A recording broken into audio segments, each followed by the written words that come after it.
यहाँ पर हम बात करते हैं कि जो बायोकैटलिस्ट होते हैं, reaction enzymes are known as biocatalyst.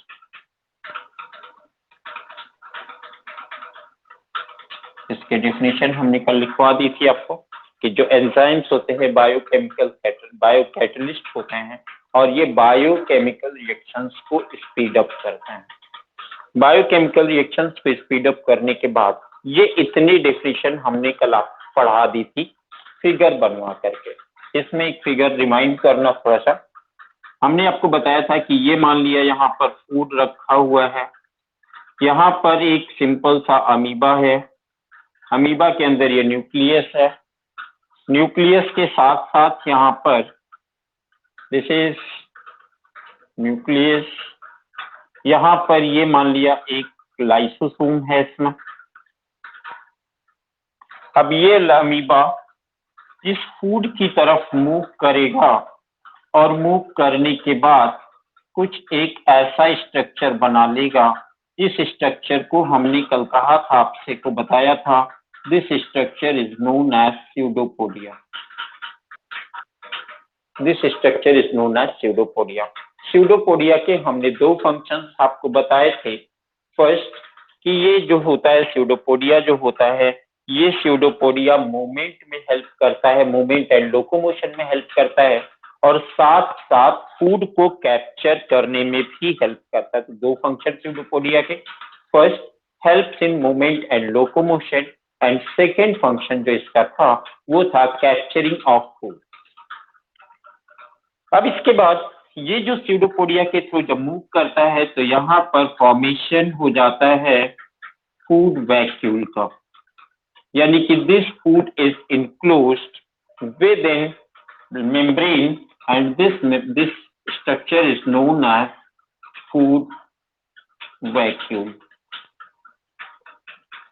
यहाँ पर हमने बात करी थी नेक्स्ट कि जो फूड वैक्यूल है, ये फूड वैक्यूल फर्दर यहाँ से अब इस फूड वैक्यूल को सराउंड कर लिया जाता है लाइसोसोम से, यानी कि ये जो स्ट्रक्चर है, इस स्ट्रक्चर में ये मान लिया फूड है, ये फूड वैक्यूल है और इस पूरी फूड वैक्यूल को सराउंड कर लिया गया है लाइसोसोम से। यानी कि इस स्ट्रक्चर में क्या है भाई, food vacuole, food vacuole is surrounded by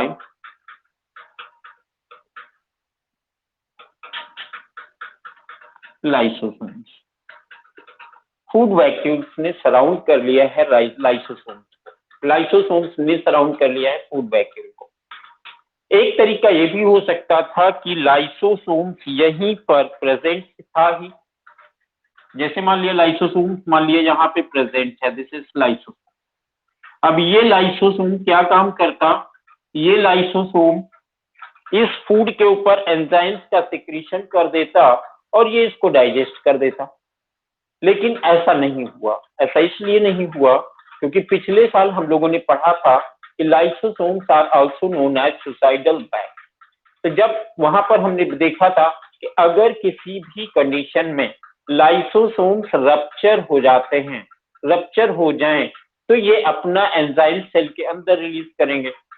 क्योंकि हमारी सेल भी कार्बोहाइड्रेट, प्रोटीन्स और लिपिड से बनी है, तो जब ये इन्हीं को डाइजेस्ट करने वाले एंजाइम्स इसमें प्रेजेंट हैं, तो अल्टीमेटली हमारी सेल भी डाइजेस्ट हो जाएगी, हमारी सेल की डेथ हो जाएगी। तो यहाँ पर पढ़ा हमने कि जो लाइसोसोम्स होते हैं, यही कारण होता है कि लाइसोसोम सिक्रीशन रिलीज करने के बजाय उस पूरी फूड वैक्यूल को अपनी गिरफ्त में ले लेते हैं, उसको पूरी तरीके से सराउंड कर लेते हैं। अब क्या हुआ, जो फूड वैक्यूल था वो फूड वैक्यूल अब पूरे लाइसोसोम यानी कि एंजाइम्स के बीच में पहुंच गई अंदर की तरफ। अब जो डाइजेशन होगा वो कहाँ पे होगा, लाइसोसोम के अंदर ही डाइजेशन हो जाएगा फूड पार्टिकल का विद वैक्यूल, फूड वैक्यूल्स का with the help of enzymes. अब ये यहाँ पे हो जाएगा क्या बेटा, डाइजेशन। इस प्रोसेस को हम कहते हैं डाइजेशन। अब जब डाइजेशन यहाँ पर हो जाएगा तो नेक्स्ट स्टेप मैं बताने वाला था आपको, ये तो रिवीजन हो गया। इसके बाद जो नेक्स्ट स्टेप होगा, उस नेक्स्ट स्टेप में क्या होगा, फूड अब डाइजेस्ट हो चुका है और ये लाइसोसोम्स है। इस लाइसोसोम में जो फूड वैक्यूल थी वो पूरी तरीके से डाइजेस्ट हो चुकी है। अब इसमें प्रेजेंट है दो चीजें, एक तो वो जो डाइजेस्टेड प्रोडक्ट है, यूजफुल प्रोडक्ट है, डाइजेस्टेड यूजफुल प्रोडक्ट है, और अनडाइजेस्टेड, यहाँ पे डाइजेस्टेड यूजफुल प्रोडक्ट्स हैं और अनडाइजेस्टेड वेस्ट, मतलब वो दो सब्सटेंसेस है, एक वो जो डाइजेस्ट हो चुके हैं और दूसरा वो जो डाइजेस्ट नहीं हो पाए। तो अब क्या है भाई, जो इसमें डाइजेस्टेड प्रोडक्ट्स हैं, जो डाइजेस्ट हो चुके हैं, जैसे हमने कहा था क्या कि स्टार्च का जो फॉर्मेशन होता है ग्लूकोज में हो गया है, सुक्रोज का फॉर्मेशन ग्लूकोज और फ्रक्टोज में हो गया है, लैक्टोज का डाइजेशन ग्लूकोज और गैलेक्टोज में हो गया है। तो ये जो फूड पार्टिकल्स है, यानी कि क्या है, स्टार्च यहाँ से बाहर नहीं आ सकता था, बट ग्लूकोज यहाँ से यहाँ आ सकता है। तो अब क्या होगा, यहाँ से यूजफुल जो प्रोडक्ट्स हैं, जैसे प्रोटीन से बना था क्या, एमिनो एसिड, तो एमिनो एसिड, ग्लूकोज और फैटी एसिड्स एंड ग्लिसरॉल, ये यहाँ इस मेम्ब्रेन से डिफ्यूज आउट होकर के अब ये सेल में आ जाएंगे। तो ये स्टेप क्या हो जाएगा, this step will be diffusion. इस स्टेप को हम कहेंगे डिफ्यूजन। तो यहां तक का स्ट्रक्चर आपने कल बना लिया, ये यहां तक का, यहां तक स्ट्रक्चर आपने बना लिया था। आज हम पढ़ने जा रहे हैं डिफ्यूजन और हाँ, क्या चीज, क्या न्यूक्लियस, ये, हाँ ये ये हाँ, लाइसोसोम्स ने फूड को पूरी तरीके से सराउंड करके अपने इनक्लोज कर लिया। अब इनक्लोज्ड बॉडी में ही फूड का डाइजेशन हो गया। जैसे ठीक उसी तरीके से हम कह सकते हैं एक ग्लास ले ले, उसमें एंजाइम्स भर दें और उसी में फूड वैक्यूल्स डाल, तो क्या होगा, एंजाइम्स के अंदर ही उसी ग्लास वेसल में ही फूड का डाइजेशन हो जाएगा। उसी तरीके से लाइसोसोम्स के अंदर ही फूड का डाइजेशन हो गया। अब बेटा जब फूड का डाइजेशन यहाँ पर हो गया है, तो फूड का डाइजेशन होने के बाद फिर क्या होगा, ये वाला ऊपर वाला मैं मिटा दूं ना, डेफिनेशन नोट करी हुई ना पहले से, ठीक है, चलो नहीं होगा तो फिर रिकॉर्डिंग देख लेना, बाद में रहेगा ही। यहां पर समझना,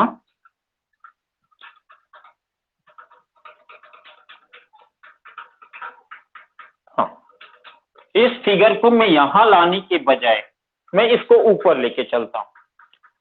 ये है फूड वैक्यूम।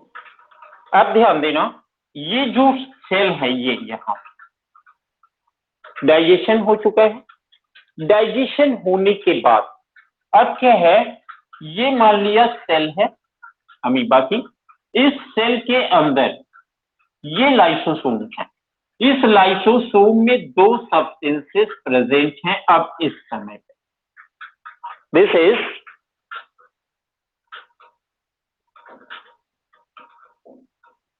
लाइसोसोम्स। अब इसमें एंजाइम्स खत्म हो चुके हैं, या एंजाइम्स प्रेजेंट भी होंगे बट उनका कोई काम नहीं है। फूड यहाँ पे डाइजेस्ट हो चुका है, तो इसमें क्या प्रेजेंट होगा at this time, lysosomes after digestion contain. इसमें क्या प्रेजेंट होगा, इसमें प्रेजेंट होगा डाइजेस्टेड प्रोडक्ट,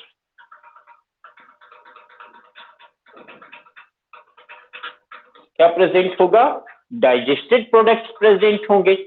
अब उस डाइजेस्टेड प्रोडक्ट्स की अगर हम बात करें तो डाइजेस्टेड प्रोडक्ट्स में क्या होगा भाई, यहाँ पे डाइजेस्टेड प्रोडक्ट्स में हमने कल बात करी थी, आपको बताया भी था, जैसे कि ग्लूकोज है, फ्रक्टोज है, एमिनो एसिड्स हैं, फैटी एसिड्स हैं और ग्लिसरॉल। ये सभी सिंपल और absorbable form. These are the simple and absorbable form. तो ये जो सिंपल और एब्जॉर्बेबल फॉर्म हैं, ये क्या हो जाएंगी भाई, ये सेल के बाहर डिफ्यूज आउट हो जाएंगे। कहां पे डिफ्यूज आउट हो जाएंगी, उस मेम्ब्रेन से कहां पे आ जाएंगे, सेल के अंदर। क्यों, क्योंकि अब यही जो एमिनो एसिड हुई है, डाइजेस्ट हुई है, इसी एमिनो एसिड से सेल अपना प्रोटीन बनाएगी एंडोप्लाज्मिक रेटिकुलम में। तो अब ये डाइजेशन के बाद क्या होगा, डाइजेशन के बाद फिर क्या स्टेप हो जाएगा बेटा, diffusion. Diffusion of digested products.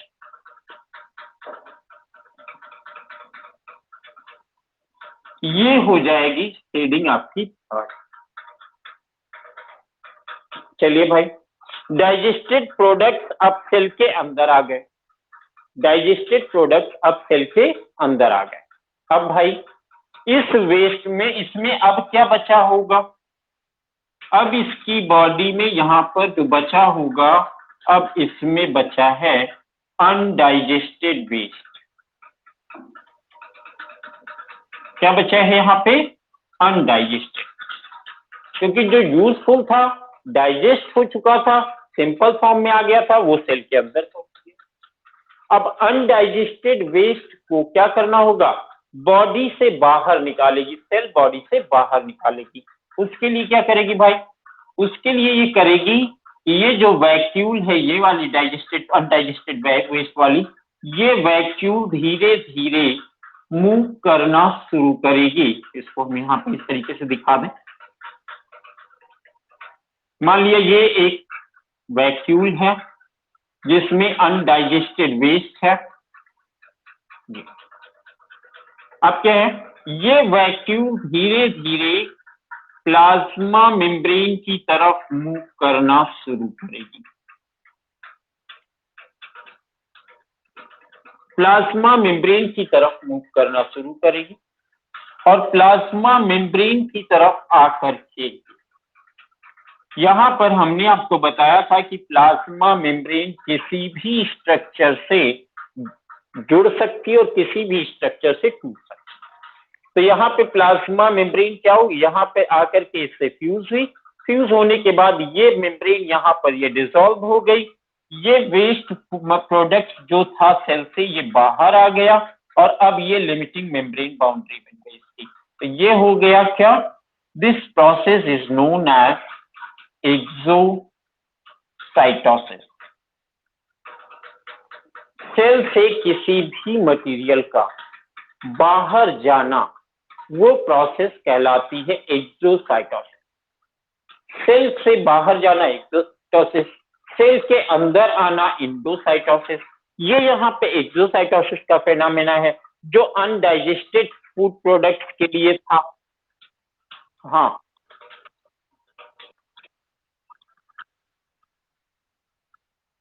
Plasma membrane की तरफ आई, इसकी मैं एक प्रोसेस तुम्हें दिखा रहा हूं। मान लिया ये प्लाज्मा मेम्ब्रेन की इस तरीके से आ गई, या वैक्यूल्स यहाँ पर आकर के इससे फ्यूज हो गई। समझ में आया, ये एक एडिशनल स्ट्रक्चर में दिखा रहा हूँ, ये यहाँ पे आकर के इससे फ्यूज हो गई। फ्यूज होने के बाद क्या है भाई, हमने आपसे कहा कि प्लाज्मा मेम्ब्रेन कहीं भी टूट सकती, कहीं भी जुड़ सकती है। अब क्या है भाई, यहां से ये पोर्शन इसका अब क्या हो गया, डिसॉल्व हो गया।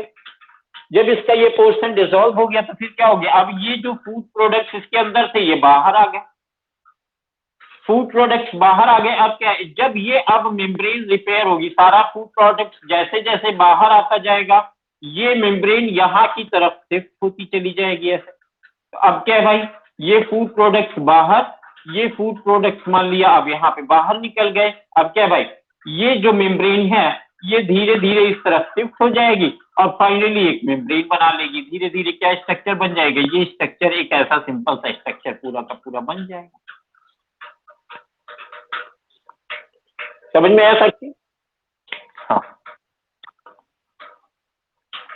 तो कल हम लोगों ने डाइजेशन तक पढ़ लिया था।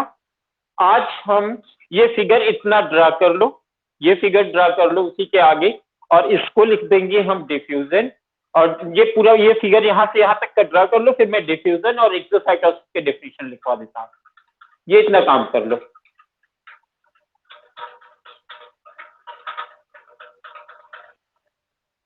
ले लिया? चलिए बहुत बढ़िया। अरे स्मार्ट बच्चे हैं भाई हम। चल,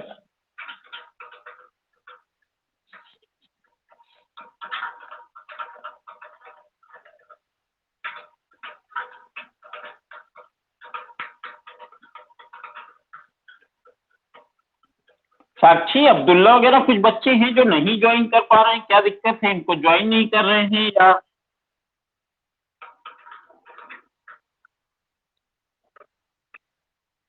क्योंकि बाकी सभी क्योंकि बाकी सभी क्लासेस में मैं देख रहा हूँ कि सभी क्लासेस में अच्छे बच्चे, मतलब जो है स्ट्रेंथ अच्छी रहती है। अरे 15 to 20 19 स्टूडेंट्स ज्वाइन कर रहे हैं, यहाँ पे खाली 12 स्टूडेंट्स हैं।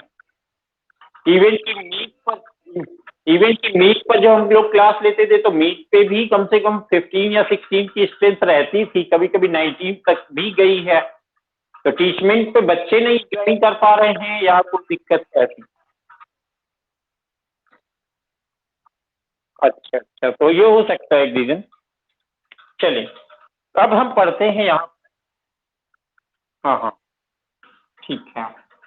चलो, थर्ड स्टेप हम बात करते हैं बेटा डिफ्यूजन। डिफ्यूजन क्या होता है? It is the diffusion of diffusion की डेफिनेशन हमने पहले पिछले साल पढ़ाई है आपको। Movement of molecules from the region of its higher concentration to the region of its lower concentration. So it is the diffusion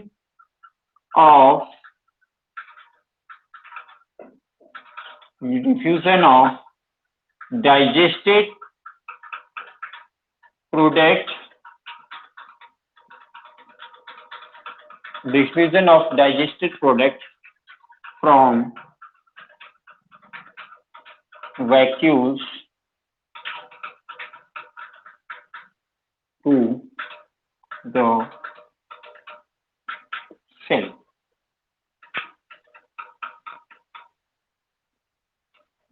for further utilization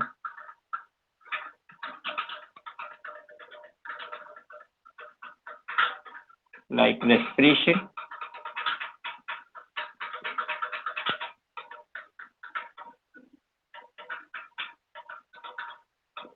synthesis,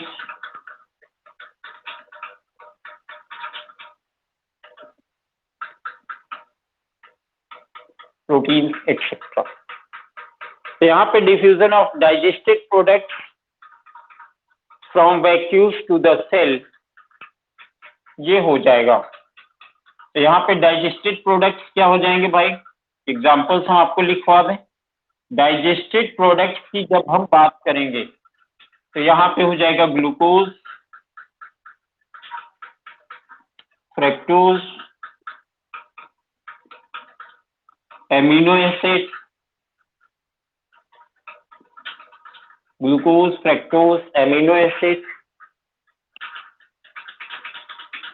amino acid के साथ साथ में हम बात करें यहाँ पे ग्लूकोज, फ्रक्टोज, एमिनो एसिड, और इसके साथ में फैट का डाइजेस्टेड प्रोडक्ट क्या बनेगा? Fatty acid and glycerol. तो ये सभी यूटिलाइज हो जाएंगे हमारी सेल के अंदर। नेक्स्ट वन इज आता है एक्सोसाइटोसिस। तो एक लाइन में डेफिनेशन इसकी, it is the removal of it is the removal of undigested waste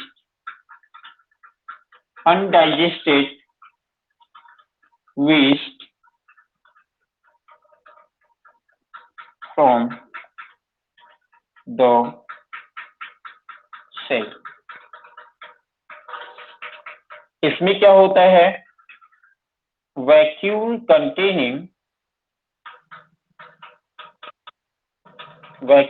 having undigested waste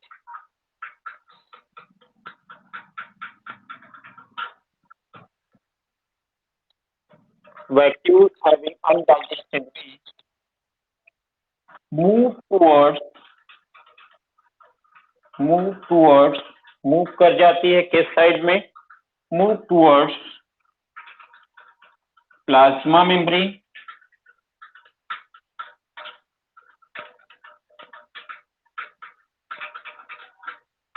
and get fused। So waste released outside।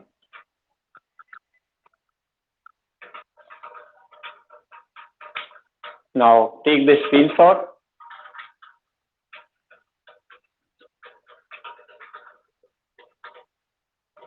या अगर हो सके तो नोट डाउन कर लो, 2 बार का समय नहीं लगेगा।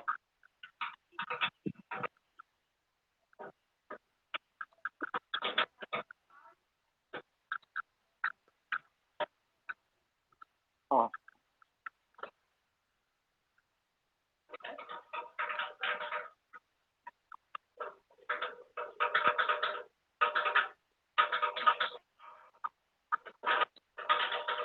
नोट डाउन कर लोगे तो आसानी होगी, दोबारा से काम नहीं रहेगा।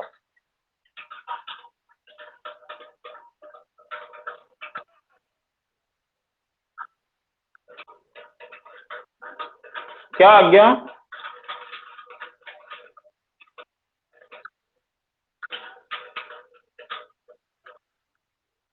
वही साक्षी से कह रही थी कि हाँ माइक ऑफ कर। रिकॉर्डिंग चल रही है थोड़ा सा। हाँ एरम बोलो।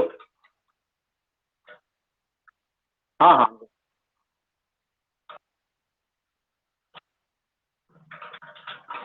गेट फ्यूज कर जाती है, प्लाज्मा मेम्ब्रेन से फ्यूज कर गई थी ना मेम्ब्रेन।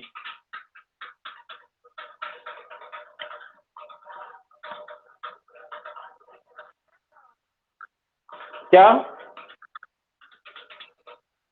लाइपेज लिपिड को डाइजेस्ट करने वाला एंजाइम, हमने बताया था कि जिस चीज को डाइजेस्ट करना हो उसके लास्ट में सफिक्स एज लगा दो तो वो उस चीज का एंजाइम हो जाएगा।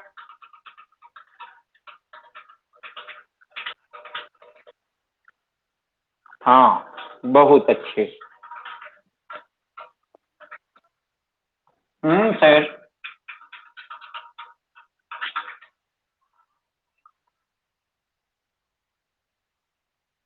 फूड आउटसाइड द बॉडी मतलब जैसे मक्खी होती है, तो मक्खी जो होती है चीनी बाहर रखी होती है, तो जो चीनी बाहर रखी होती है, अब उस चीनी को तो क्रिस्टल के फॉर्म में मक्खी नहीं खा पाएगी, तो ये क्या करती है कि उस शुगर के ऊपर पहले अपना सलाइवा रिलीज कर देती है, फिर वो शुगर डिजोल्व हो जाती है, फिर उसको ये सक कर लेती है। ठीक उसी तरीके से आउटसाइड द बॉडी की बात हम अगर करें तो फंजाई वगैरह जैसे हैं, तो फंजाई कहीं भी मिलके अंदर माउथ तो है नहीं कि ये फूड को इंटेक कर सके, तो जब ये फूड को इंटेक नहीं कर सकते तो ये क्या काम करता है, पहले फूड है, इस फूड को पहले ये एंजाइम्स इसके ऊपर सिक्रीट कर देंगे, एंजाइम सिक्रीट करने के बाद ये यहीं पे डाइजेस्ट हो जाएगा, और जो डाइजेस्टेड प्रोडक्ट्स हैं उसको अब चूंकि क्या है, इनकी बॉडी में डिफ्यूजन यहाँ से हो जाएगा, तो ऐसे जाकर के उसी पे बैठ गए, अब जो डाइजेस्टेड प्रोडक्ट्स हैं वो इनकी बॉडी में एब्जॉर्ब हो गए।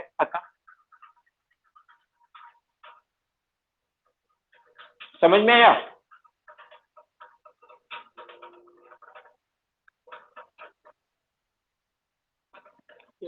चीज?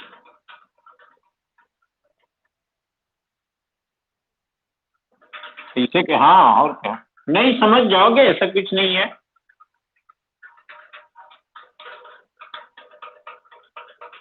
अब बात करते हैं बेटा यहाँ पर हम, हाँ बेटा,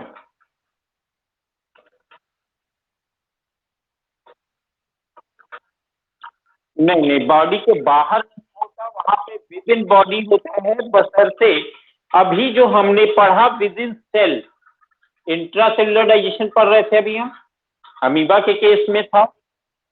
अब यहाँ पर हम पढ़ने जा रहे हैं, अब जो हम पढ़ेंगे वो एक्स्ट्रा सेलुलर डाइजेशन कहलाता है। मतलब एक्स्ट्रा सेलुलर डाइजेशन का मतलब सेल से बाहर, यानी कि किसी टिश्यू में होगा डाइजेशन, किसी आर्गन में होगा डाइजेशन, किसी आर्गन सिस्टम में होगा डाइजेशन। यानी कि अब जो डाइजेशन हम पढ़ेंगे, जैसे ह्यूमन सिस्टम का है, human system digestion is extra cellular digestion. समझ में आया? तो डाइजेशन तीन तरीके के पढ़े, आउटसाइड द बॉडी, बॉडी के बाहर, एग्जाम्पल फंगस, बैक्टीरिया, डिकम्पोजर। ये क्या करते हैं, फूड प्रोडक्ट्स के ऊपर ही जाकर के अपना एंजाइम्स डाल देते हैं, वो फूड प्रोडक्ट्स डाइजेस्ट हो जाता है, और डाइजेस्ट होने के बाद अपनी बॉडी में ये एब्जॉर्ब कर लेते हैं। This is called extra cellular digestion. किस में पाया जाता है? फंजाई में। किस में पाया जाएगा? बैक्टीरिया में। अब बात करें हम, जिसको हम कहते हैं सैप्रोफिटिक फंजाई, या जिसको हम कहते हैं डिकम्पोजर। तो डिकम्पोजर किसी भी सब्सटेंस को डिकम्पोज ऐसे ही करते हैं, जैसे मान लिया कोई बॉडी है, डेड बॉडी पड़ी हुई है, उस डेड बॉडी को डिकम्पोज होना है। आप बैक्टीरिया और फंजाई क्या करेंगे? उसको खाएंगे तो है नहीं कि भैया आओ माउथ से हमारे पास खा लो। वो क्या काम करेंगे? वो उस डेड बॉडी के ऊपर एंजाइम्स का सिक्रीशन करेंगे, वो डेड बॉडी धीरे धीरे करके डिकम्पोज हो जाएगी, डाइजेस्ट हो जाएगी। फिर डाइजेस्ट होने के बाद क्या है भाई, तो इन्होंने काम क्यों किया है? इनका खाली एक स्वार्थ था कि उस डिकम्पोज्ड बॉडी से ये अपना फूड इनटेक कर लेंगे। तो अब जो फूड वहां पे था, उसकी बॉडी कार्बोहाइड्रेट से बनी हुई थी, कार्बोहाइड्रेट डिसॉल्व हो गया, ग्लूकोज बन गया। अब ये क्या है, उसी के ऊपर चूंकि सिंगल सेल है, प्लाज्मा मेम्ब्रेन से बनी हुई है, आसानी से ये उसको एब्जॉर्ब कर लेता है। तो यही यही डाइजेशन की डेफिनेशन थी कि non absorbable form of food को सिंपल और एब्जॉर्बेबल फॉर्म में कन्वर्ट कर लेना। तो अब बाहर डाइजेस्ट कर दिया और उसके बाद एब्जॉर्ब कर लिया, इनका काम हो गया। This is called out digestion outside the body, और ये पाया जाता है डिकम्पोजर। सेकेंड हम बात करते हैं इंट्रासेलुलर डाइजेशन। इंट्रासेलुलर डाइजेशन जो सिंगल सेल ऑर्गेनिज्म होते हैं, जैसे अमीबा है, पैरामीशियम है, यूग्लिना है, इन सभी ऑर्गेनिज्म क्योंकि सिंगल सेल से ही बनी होती है, सारी स्टेजेस, सारी प्रक्रिया, सारा फूड डाइजेशन मैकेनिज्म इनकी सिंगल सेल में ही कंज्यूम कंप्लीट होता है। चाहे वो इनटेक ऑफ फूड हो, चाहे वो डाइजेशन ऑफ फूड हो, चाहे वो डिफ्यूजन हो, चाहे वो डाइजेस्टेड फूड का बाहर निकलना हो, वो सारी की सारी प्रोसेस सिंगल सेल के अंदर ही कंप्लीट होती है, सिंगल सेल ऑर्गेनिज्म में। इसलिए इसको हम डाइजेशन विद इन सेल कहते हैं, या इंट्रा सेलुलर डाइजेशन कहते हैं, या इसी को हम डाइजेशन इन अमीबा कहते हैं, जब एग्जाम्पल की बात करते हैं हम। नेक्स्ट बात आती है बेटा, जब डाइजेशन किसी आर्गन में होता है, क्योंकि हमने पढ़ा था पिछले साल, सेल मिलकर के टिश्यूज बनाती हैं, टिश्यूज ऑर्गन्स बनाते हैं, ऑर्गन्स ऑर्गन सिस्टम बनाते हैं, और कई सारे ऑर्गन सिस्टम मिलकर के कंप्लीट ऑर्गेनिज्म का फॉर्मेशन करते हैं। तो यानी कि अगर ये फूड का डाइजेशन किसी लिविंग ऑर्गेनिज्म में हो रहा है या ऑर्गन सिस्टम में हो रहा है, जैसे हमने कहा कि मान लिया फूड का डाइजेशन एलिमेंट्री कैनाल में हो रहा है, फूड का डाइजेशन एलिमेंट्री कैनाल में हो रहा है, तो एलिमेंट्री कैनाल एक आर्गन है, आर्गन मिलियंस ऑफ सेल से मिलके बना होगा। तो यहाँ पे डाइजेशन कहाँ पर हो रहा है? आर्गन में हो रहा है, ना कि सेल्स में हो रहा है। इसलिए यहाँ पर इसको हम क्या कहेंगे? एक्स्ट्रा सेलुलर डाइजेशन, यानी कि सेल से बाहर digestion, that is in the organs, digestion in organs. समझ में आया? Now this is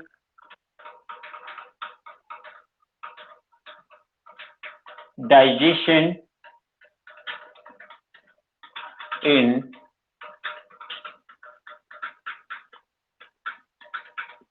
humans. Digestion in humans की जब हम बात करते हैं तो उससे पहले बेटा हम एक चीज कंफर्म करना चाहेंगे, कल हमने क्लियर भी किया था, थोड़ा सा 5-10 मिनट का समय लगेगा, उसको हम क्लियर करते हैं आपको एक बार फिर से। यहां पर हमने बात करी थी आपसे कि फूड के कंपोनेंट्स की जब हम बात करते हैं तो फूड के कंपोनेंट्स में होता क्या है, कार्बोहाइड्रेट। इस फूड के कंपोनेंट्स में कार्बोहाइड्रेट है, और कार्बोहाइड्रेट जो होते हैं ये multiple units of sugar molecules के बने होते हैं। Multiple units of sugar molecules, तो multiple units of sugar molecules का मतलब क्या, इसमें क्या होता है, और शुगर मॉलिक्यूल्स को हम सैकराइड्स कहते हैं। यानी कि क्या है भाई, these are the polymer of sugars. और पॉलीमर्स ऑफ शुगर्स या शुगर, और फिर शुगर मॉलिक्यूल को हम यहाँ पर क्या कहते हैं, शुगर को हम यहाँ पर कहते हैं सैकराइड। शुगर को हम क्या कहते हैं यहाँ पे, सैकराइड। अब ध्यान देना, इस बिहाफ पे जो कार्बोहाइड्रेट्स होते हैं इसका 2-3 तरीके के सैकराइड्स बन जाते हैं। एक तो होते हैं पॉलीसैकराइड, दूसरा कल हमने बताया था आपको, these are known as disaccharide, और तीसरा होते हैं मोनोसैकराइड जिसको हम यूनिट कहते हैं। तो सैकराइड्स मींस शुगर सिंपल। अब यहां पर हम बात करते हैं, पॉलीसैकराइड्स का मतलब होता है more than 1000 unit, more than 1000 unit. 1000 units का मतलब क्या, मोनो। मोर देन 1000 मोनोसैकराइड से मिलके बने होते हैं तो इसको हम पॉलीसैकराइड कहते हैं। यहां पर ये कितने के बने होते हैं, डाई का मतलब 2 सैकराइड यूनिट से मिलके बने होते हैं। और ये क्या होते हैं भाई, सिंगल, यानी कि इसी को हम कह सकते हैं क्या, सिंपल। और ये क्या हो जाएंगे, कॉम्प्लेक्स। अब ध्यान देना, इंपॉर्टेंट है, याद रखिएगा, आसानी होगी, धीरे धीरे करके रिकॉर्डिंग आपके पास रहेगी। अब यहाँ पे पॉलीसैकराइड, डाइसैकराइड एंड मोनोसैकराइड की बात हमने करी। अब पॉलीसैकराइड का एग्जांपल हमने कल आपको बताया था, स्टार्च हो गया। स्टार्च की जब हम बात करते फर्स्ट कंपोनेंट कार्बोहाइड्रेट्स के बारे में हम पढ़ रहे, तो स्टार्च की बात करें तो स्टार्च का जो सिंपल सा कंपाउंड होता है इसको हम कहते हैं माल्टोज। तो माल्टोज कितने यूनिट्स का बना है, 2 यूनिट का, 2 सैकराइड का, 2 सैकराइड ग्रुप का। अब ध्यान देना, स्टार्च को अगर हमें ब्रेक करना है तो यहां पर हम एंजाइम कौन सा यूज करेंगे। कल हमने आपको बताया था कि स्टार्च का जो सिनोनिम होता है वो होता है एमाइलम। स्टार्च का जो सिनोनिम होता है वो होता है एमाइलम। तो एंजाइम कौन सा यूज करें बेटा यहां पर हम, स्टार्च का सिनोनिम एमाइलम। एमाइलम का जो होता है एमाइलम, सफिक्स इसमें हम क्या लगा दें तो एंजाइम बन जाएगा, साक्षी सफिक्स क्या लगाएं, एज, आ, तो ये बन जाएगा एमाइलेज। क्या बन गया, एमाइलेज। स्टार्च एमाइलेज की प्रेजेंस में किसमें तोड़ेगा, माल्टोज में। लेकिन क्या अभी ये सिंपल शुगर बना है, नहीं बना है, इसलिए इस डाइजेशन को हम क्या कहेंगे बेटा, पार्शियल डाइजेशन कहेंगे। कैसा डाइजेशन होगा ये, पार्शियल डाइजेशन, हाँ, कंप्लीट डाइजेशन नहीं है। अब क्या है, ये माल्टोज, इसको हमें तोड़ना है तो ये बन जाएगा यूनिट्स में ग्लूकोज। कितने मॉलिक्यूल्स ग्लूकोज के बनेंगे भाई, 2 मॉलिक्यूल, क्योंकि माल्टोज किससे बना है, 2 यूनिट से बना है। तो यहां पर क्या हो जाएगा बेटा, माल्टोज टू ग्लूकोज यूनिट से मिलके बना है।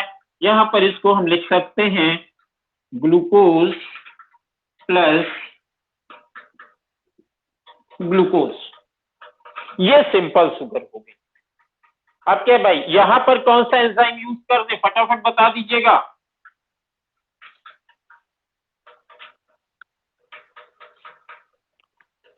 माल्टोज है, सफिक्स एज लगा देना है, माल्टेज। क्या हो गया बेटा ये, माल्टेज। डाइजेशन कैसा हो गया अभी स्टार्च का, कंप्लीट। समझ में आया। इसी तरीके से यहाँ पे डाइसैक्राइड होता है सुक्रोज, यहाँ पर हम पढ़ते हैं सुक्रोज जो केन शुगर है। यहाँ पर एंजाइम हम लगा देंगे सुक्रेज, और सुक्रेज इसको ब्रेक कर देगा glucose fructose.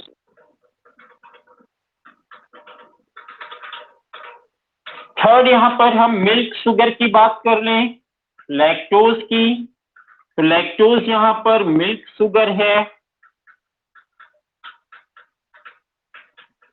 Milk sugar lactose का डाइजेशन होगा, एंजाइम यूज कर लेंगे हम यहाँ पर लैक्टेज, और ये ब्रेक कर देगा इसको ग्लूकोज प्लस गैलेक्टोज। ये कल हमने पढ़ाया भी था आपको। अब बेटा हम बात करते हैं सेकेंड कंपोनेंट की, और उस सेकेंड कंपोनेंट का जो सबसे मोर देन 1000 यूनिट वाला कंपाउंड है वो है प्रोटीन। और ये प्रोटीन यहाँ पर कॉम्प्लेक्स है। कॉम्प्लेक्स प्रोटीन हम इसलिए कहते हैं क्योंकि यहाँ पर ये फोल्डेड प्रोटीन है। एक प्रोटीन लिया लंबा सा, उस प्रोटीन को खूब बढ़िया से ऐसे ऐसे आपस में फोल्ड कर दिया हमने। अब ये जो फोल्डेड स्ट्रक्चर है, ये फोल्डेड स्ट्रक्चर कॉम्प्लेक्स प्रोटीन कहलाता है। आप ध्यान देना, इस कॉम्प्लेक्स प्रोटीन को हमने तोड़ दिया सिंपल प्रोटीन में। किसमें तोड़ा हमने, सिंपल प्रोटीन में। किसमें तोड़ा हमने, सिंपल प्रोटीन में। अब सिंपल प्रोटीन में यहाँ पर जो एंजाइम होगा ये आगे चल करके हम लोग पढ़ेंगे, इसको हम बोलेंगे पेप्सिन। ये इसको तोड़ देगा सिंपल प्रोटीन में। सिंपल प्रोटीन में तोड़ने के बाद फर्दर, लेकिन अभी ये कंप्लीट डाइजेशन नहीं है, ये पार्शियल डाइजेशन है। क्यों, क्योंकि प्रोटीन का ब्रेकडाउन प्रोटीन में हो रहा है, बशर्ते कॉम्प्लेक्स टू सिंपल प्रोटीन में हो रहा है। अब क्या है, इस सिंपल प्रोटीन फर्दर डाइजेस्ट होगा और ये बन जाएगा एमिनो एसिड। क्या बन जाएगा ये, एमिनो एसिड। यहां पर एक ग्रुप ऑफ एंजाइम हो जाएगा जो प्रोटीन को डाइजेस्ट करेगा, और वो एंजाइम कहलाएगा प्रोटीएज। क्या कहलाएगा, प्रोटीएज।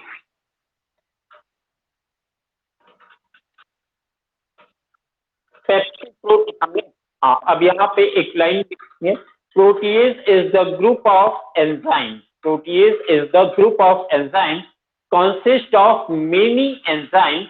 एग्जाम्पल पेप्सिन हो जाएगा, ट्रिप्सिन हो जाएगा, डाइपेप्टाइडेज हो जाएगा, तो वो एक ग्रुप ऑफ एंजाइम्स हैं। तो proteases is the group of protein digesting enzyme. इसका एग्जाम्पल हो जाएगा लाइक पेप्सिन, ट्रिप्सिन एटसेट्रा। समझ में आ गया, डन। हाँ, थर्ड पार्ट इसका हो जाएगा बेटा लिपिड या फैट। अब लिपिड या फैट को डाइजेस्ट करना है, तो ये फैट जो है ये कॉम्प्लेक्स है। कॉम्प्लेक्स को सिंपल फैट में तोड़ देंगे हम। सिंपल फैट में तोड़ा हमने, और सिंपल फैट से फाइनली ये टूटेगा इसका डाइजेस्टेड प्रोडक्ट क्या बनता है? Fatty acid plus glycerol. Good, fatty acid plus glycerol. तो ये इसका कंप्लीट डाइजेशन हो गया। अब कंप्लीट डाइजेशन करने के लिए एंजाइम कौन सा यूज करेंगे भाई? लिपिड है, लिपिड को डाइजेस्ट करने वाला एंजाइम कौन सा? लाइपेज है। गजब, लिपिड को डाइजेस्ट करने वाला एंजाइम क्या? लाइपेज। ये छाप लीजिएगा कैसे भी।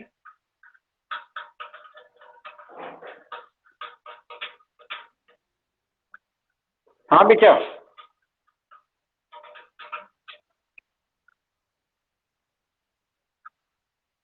क्या चीज?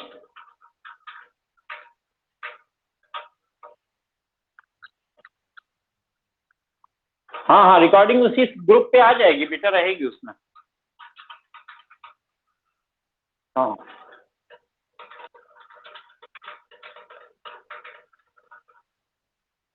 नोट कर लिया। चलिए,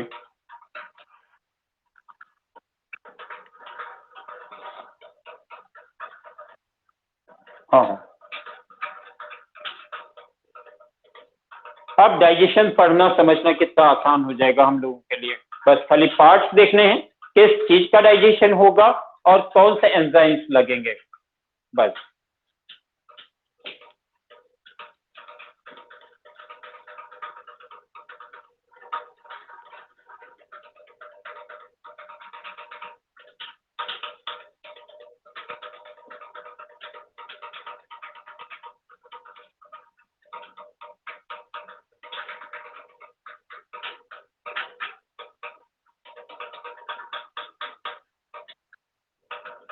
हाँ अर्पण, हो गया। ठीक,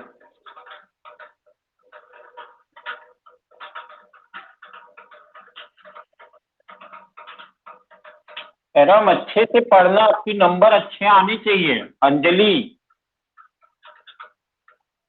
ईसु कहाँ है? हाँ, एक दो दिन तो शायद आई थी। हाँ वही तो, इसमें शायद उसको कुछ दिक्कत हो रही है। जरा बात कर लेना अगर हो तो। क्योंकि क्योंकि जिनका नहीं हो पा रहा है उनको सबको ज्वाइन कराओ भाई, वरना क्लासेस रह जाएंगी ना बेटा।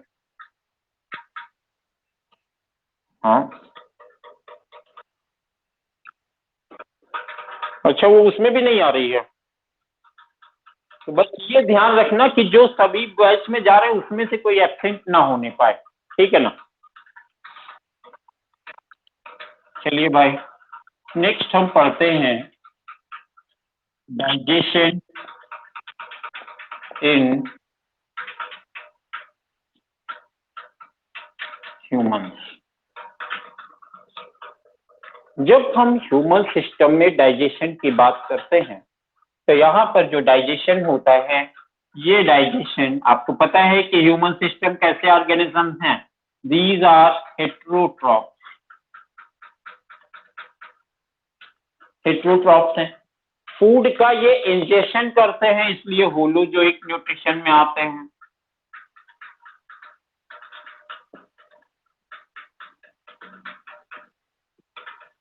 इनका जो न्यूट्रिशन है वो होलोजोइक न्यूट्रिशन है। यहाँ पर क्या होता है, और डाइजेशन के डेफिनेशन हमने आपको पहले भी बता दी है।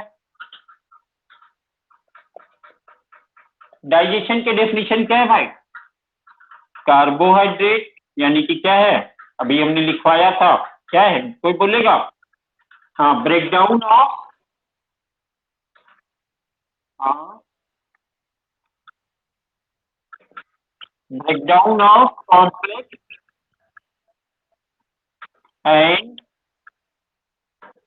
Non absorbable form of food to simple and absorbable form of food. बहुत अच्छे, आप लोग बहुत अच्छा पढ़ रहे हैं। अब हम यहाँ पर बात करते हैं, एक चीज मुझे बताना, प्लांट से हमने क्या लिया, प्लांट से हमने क्या लिया भाई, कार्बोहाइड्रेट। हमें खाने में किस चीज की जरूरत पड़ेगी, कार्बोहाइड्रेट। हम किस चीज से बने हुए हैं,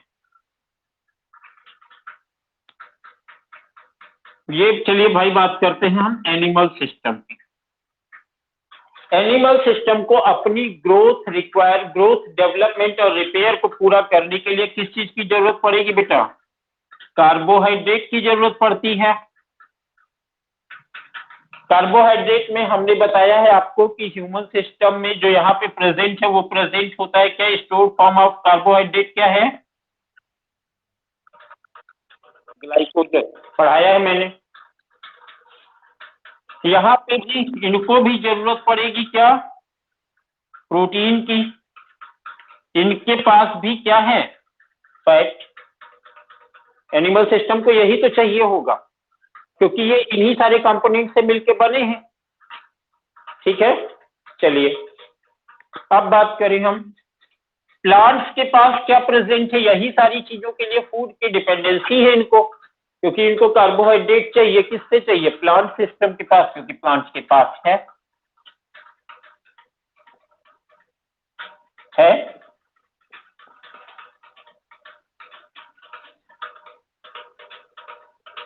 भाई जाहिर सी बात है, इनके पास भी कार्बोहाइड्रेट है और कार्बोहाइड्रेट ही इनको चाहिए। इनके पास भी प्रोटीन है और प्रोटीन इनको चाहिए। इनके पास भी फैट या लिपिड है, इनको भी चाहिए। समझ में आया, जिसको जो चाहिए, एनिमल सिस्टम को कार्बोहाइड्रेट, प्रोटीन और लिपिड चाहिए।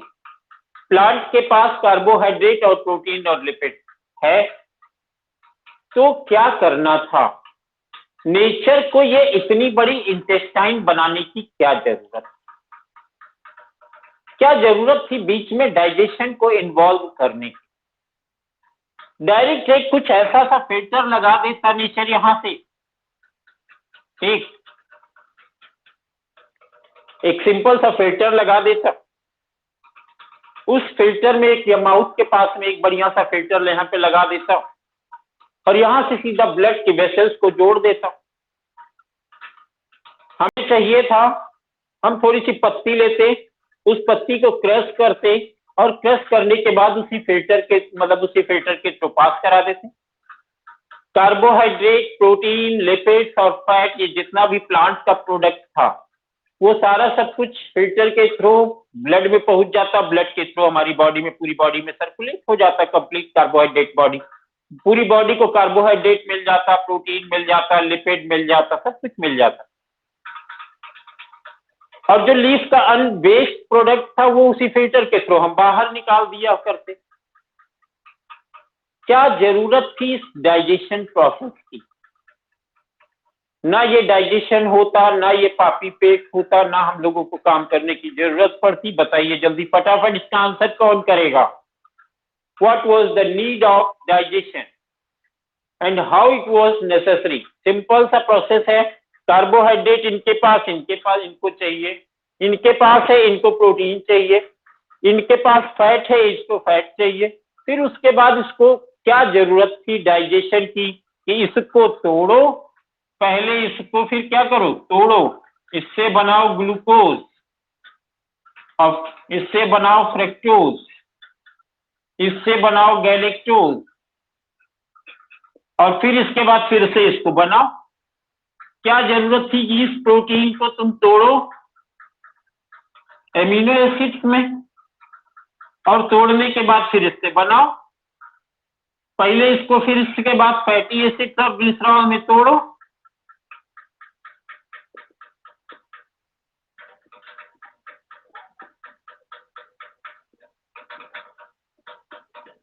और फिर इसके बाद इसको फिर से बनाओ। ये कौन सी समझदारी है, यही तो डाइजेशन है।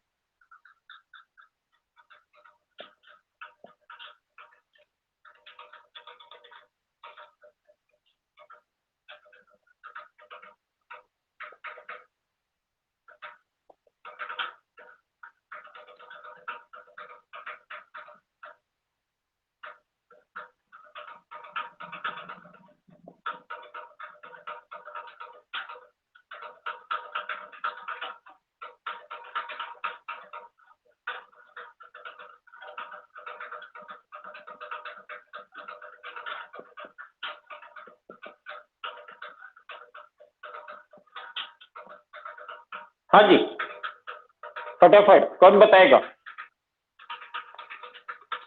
जुनैद खान,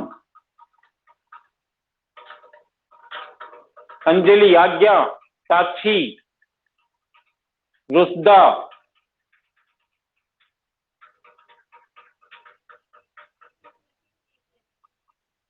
क्वेश्चन रिपीटेड है सीधा सीधा। प्लांट्स के पास कार्बोहाइड्रेट, प्रोटीन और लिपिड है, हमें कार्बोहाइड्रेट, प्रोटीन और लिपिड चाहिए, तो फिर इसको तोड़ने की बीच में क्या जरूरत थी? What was the role of digestion? सीधा सीधा हम एक फिल्टर लगा लिए होते, प्लांट प्रोडक्ट को क्रश करते, फिल्टर के थ्रू पास करा देते, कार्बोहाइड्रेट, प्रोटीन, लिपिड हमारे ब्लड में चला जाता, ब्लड के थ्रू पूरी बॉडी में सर्कुलेट हो जाता, जिस बॉडी पार्ट को जितनी कार्बोहाइड्रेट चाहिए थी मिल जाती, और जो अनडाइजेस्टेड वेस्ट था वो वेस्ट यहीं से फिल्टर के थ्रू हम बाहर निकाल देते, ओमिट कर दिए होते। बढ़िया फर्स्ट क्लास का सिस्टम था। क्या जरूरत थी इसका मतलब? हाँ भाई, एक सिंपल सा फिल्टर लगा, हमें नहीं कोई जरूरत ही नहीं। मैं कह रहा हूं कि what was the role of alimentary canal? क्या जरूरत थी इस गट की? क्या जरूरत थी स्टमक की? भाई क्यों तोड़ना, जब सीधा कार्बोहाइड्रेट पौधों के पास है, कार्बोहाइड्रेट हमें चाहिए, तो सीधा सा एक गिलास में फिल्टर में छान लेते कार्बोहाइड्रेट, प्लांट से निकाल के क्रश करते प्लांट मटेरियल, एक फिल्टर लगाते, उस फिल्टर पर, फिल्टर की प्रॉपर्टी ये होती कि उससे कार्बोहाइड्रेट फिल्टर हो जाता, उससे प्रोटीन फिल्टर हो जाता, उससे लिपिड फिल्टर हो जाता, और वो फिल्टर करके बाकी जो अनफिल्ट्रेट बचता उसको फेंक देते, और जो फिल्ट्रेट कार्बोहाइड्रेट, प्रोटीन, लिपिड वाला होता उसको फर्स्ट क्लास का, तो फिर पेट में डालने के बजाय सीधा ब्लड में मिक्स कर देते, ब्लड के थ्रू पूरी बॉडी में सर्कुलेट हो जाता। जिस बॉडी पार्ट को जितने कार्बोहाइड्रेट, क्या किसको करने, क्या कर, क्या जरूरत थी तोड़ने की यार? जब मेरे कहने का मतलब, अब पहले सुनो मेरी, मैं कह रहा हूं कि हमको पौधों के फॉर्म में, पौधों के पास किस फॉर्म में, कॉम्प्लेक्स में है, हमको किस फॉर्म में जरूरत है? हमको ग्लूकोज के फॉर्म में तो नहीं चाहिए, हमको फ्रक्टोज के फॉर्म में तो नहीं चाहिए, हमको ग्लूकोज कार्बोहाइड्रेट बनाना ही बनाना है ना भाई। तो जब बनाना ही बनाना है तो हम पौधों से क्यों लें? मतलब तो उसको फिर तोड़ना क्या, सीधा पौधों से ले लें, यूज कर ले जहां कहीं भी यूज करना हो। सोचो अगर तुम नेचर होते, तो तुम अगर नेचर होते तो उस जगह पे, एक जगह पे कार्बोहाइड्रेट है, दूसरे को कार्बोहाइड्रेट चाहिए, तो अब उस प्रोसेस को तुम ऐसे कान पकड़ने के बजाय सीधा कार्बोहाइड्रेट उठा करके उसकी बॉडी में जहां चाहिए था लगा देते। यही तो करते नेचर के साथ। कि वर्कलोड बढ़ाना कोई जरूरी था क्या? कि पहले हम इस कार्बोहाइड्रेट को लेंगे, फिर इसको पीसेंगे, तोड़ेंगे, और फिर उसके बाद इसको फिर से बनाएंगे। ये कौन सी समझदारी थी भाई नेचर की? क्यों नहीं मूव करेगा भाई? ब्लड है ना हमारे पास, मेन ट्रांसपोर्टर ऑर्गन ब्लड है ना हमारे पास साक्षी।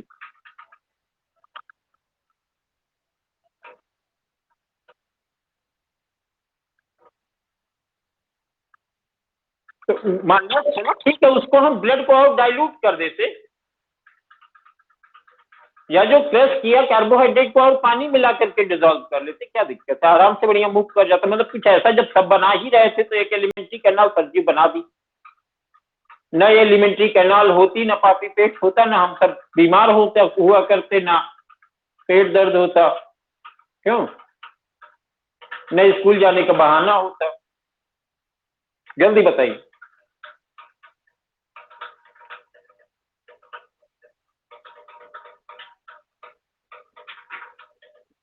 साक्षी क्वेश्चन समझ में आ रहा है ना जो मैं कह रहा हूँ? आज्ञा, मतलब क्वेश्चन समझ में आ रहा है ना? पौधों के पास कार्बोहाइड्रेट है और हमें कार्बोहाइड्रेट चाहिए, तो सीधा सीधा बात है भाई, उसको हम सीधा सीधा ले लें, हम क्यों तोड़ें? यही कहने का मतलब है। हाँ सर। भैया कॉम्प्लेक्सिटी तो हमने तुम्हें पढ़ा दी है। क्यों साक्षी? कॉम्प्लेक्सिटी तो हमने तुम्हें पढ़ा दी है। नहीं था तो पहले वो कार्बोहाइड्रेट भी ना, और कार्बोहाइड्रेट एनिमल्स को भी चाहिए था, तो सीधा सीधा कार्बोहाइड्रेट एक निकालते दूसरे में डाल देते। हाँ, समझना समझना, यहाँ पर थोड़ा सा एक, जहाँ पे सोच नहीं पा रहे हो, थोड़ा सा सोचने की जरूरत है, ध्यान देना, मैं बता रहा हूं। यहाँ पर जो भी प्रेजेंट है, कार्बोहाइड्रेट है, प्रोटीन है, फैट, ये सारा का सारा मटेरियल प्लांट का है। प्लांट्स का मटेरियल है तो प्लांट्स का क्या भाई, कंपोजिशन डिफरेंट है, सब्सटेंसेस वही है। जैसे हमारे पास ABCDEFG 26 अल्फाबेट्स हमारे पास प्रेजेंट है, उस 26 अल्फाबेट में से ही एक अवधेश नाम बन जाता है, एक साक्षी बन जाता है, आज्ञा बन जाता है, और बहुत सारे नाम बन जाते हैं। तो इसी तरीके से ABCD जैसे हमारे पास रॉ मटेरियल है, अल्फाबेट, उसी तरीके से रॉ मटेरियल्स हमारे पास ये हैं, glucose, fructose, galactose, amino acid, fatty acid and glycerol. अब इन रॉ मटेरियल्स से आप इनफाइनाइट नंबर ऑफ सब्सटेंसेस, यानी कि इनफाइनाइट नंबर ऑफ कार्बोहाइड्रेट्स बना सकते हैं, but they are differ. Carbohydrates बन सकते हैं, ये भी बन सकता है, ये भी बन सकता है, स्टार्च भी बन सकता है, ग्लाइकोजन भी बन सकता है। किससे बन सकता है? इनसे बन सकता है। लेकिन their structural arrangement, starch and glycogen both have different structural arrangement. जैसे अल्फाबेटिकल अरेंजमेंट हम अलग अलग कर देते हैं, अवधेश में कुछ और है, जय सर में कुछ और है, व्यास सर में कुछ और है, तो सभी में क्या है भाई, है तो वही 26 अल्फाबेट, बस उसी 26 अल्फाबेट में से क्या है, इस अरेंजमेंट हमने डिफरेंट कर दिया तो वो व्यास सर बन गए। उसी में हमने AAVADHESH कर दिया, अवधेश बन गया। ARPAN कर दिया, अर्पण बन गया। तो ये क्या हुआ, इसी में खाली हमने स्ट्रक्चर और अरेंजमेंट चेंज किया और एक फॉर्म से दूसरा फॉर्म बन गया। लेकिन कभी क्या अवधेश अर्पण हो जाएंगे? नहीं, सबकी अपनी अलग अलग आइडेंटिटी है। इसी तरीके से स्टार्च की अपनी अलग आइडेंटिटी है। ये प्लांट सेल का कंपोनेंट बना रहा है।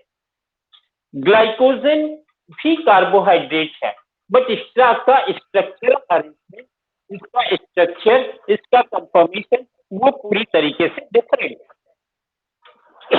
तो अब क्या है भाई, इन दोनों सब्सटेंसेस को फ्रेम करने के लिए हमें रॉ मटेरियल ये वाला चाहिए। ये प्रेजेंट है तो हम चाहे इसको बना ले चाहे इसको बना ले। इसी तरीके से रॉ मटेरियल हमको चाहिए होगा amino acid. Amino acid plants का प्रोटीन का कंपोजिशन डिफरेंट है, यानी कि क्या है, एमिनो एसिड का अरेंजमेंट डिफरेंट है, प्रोटीन डिफरेंट नहीं, प्रोटीन्स में एमिनो एसिड का कंपोजिशन अलग है। इस एनिमल प्रोटीन में क्या भाई, एनिमल प्रोटीन में एंटीबॉडीज पाई जा रही हैं। अब एंटीबॉडीज का अरेंजमेंट ही डिफरेंट है, एंटीबॉडीज प्लांट्स में नहीं पाई जा रही हैं, यानी कि क्या है, अरेंजमेंट मेक डिफरेंट। हाँ बेटा, हाँ हाँ, चलो ठीक है, फिर बाकी मिलते हैं नेक्स्ट टर्न पे, ठीक है ना?